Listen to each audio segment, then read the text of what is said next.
Bonjour, j'espère que vous allez bien. Troisième volet sur la garantie légale de conformité. Nous avons vu qu'elle a changé depuis le 1er janvier 2022, qu'elle est désormais étendue aux produits numériques, qu'elle peut être actionnée pendant 2 ans et qu'elle passe de 24 à 30 mois pour les produits réparés. Aujourd'hui, petit travail de sémantique. Il ne faut pas confondre la garantie légale de conformité avec la garantie contre les vices cachés et encore moins la garantie commerciale. Première chose, la garantie légale de conformité est obligatoire.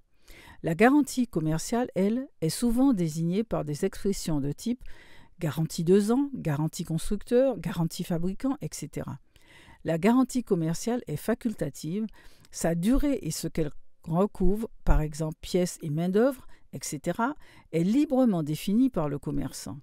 La garantie commerciale peut être gratuite, mais c'est souvent son extension qui sera payante. Ainsi, dans une garantie commerciale, le problème constaté peut être survenu avant ou après l'achat, moment décidé à la discrétion du vendeur, alors que pour bénéficier de la garantie légale de conformité, le défaut doit dater d'avant l'achat. Ce doit être par exemple un défaut de fabrication. De son côté, la garantie contre les vices cachés concerne un plus grand nombre de biens que la garantie légale de conformité. Elle couvre par exemple les biens immobiliers, ce qui n'est pas le cas pour la garantie légale de conformité. De même, le délai de garantie contre les vices cachés commence à courir à la date de la découverte du vice caché et non à la date de la délivrance du bien, comme c'est le cas dans la garantie légale de conformité. De plus, en cas de vice caché, la preuve du défaut est à la charge de l'acheteur. Pour un produit neuf, la garantie légale de conformité dure 2 ans sans avoir besoin de prouver que le défaut était présent au jour de la vente.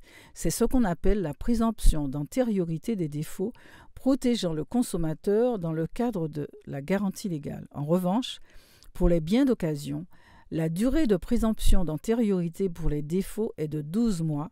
Autrement dit, pour faire jouer la garantie légale de conformité pour un bien d'occasion acheté depuis plus de 12 mois, la preuve de l'existence d'un défaut de conformité au jour de la vente devra être fournie par l'acheteur. Demain, dernier volet, quel recours en cas de litige? Entre-temps, prenez soin de vous.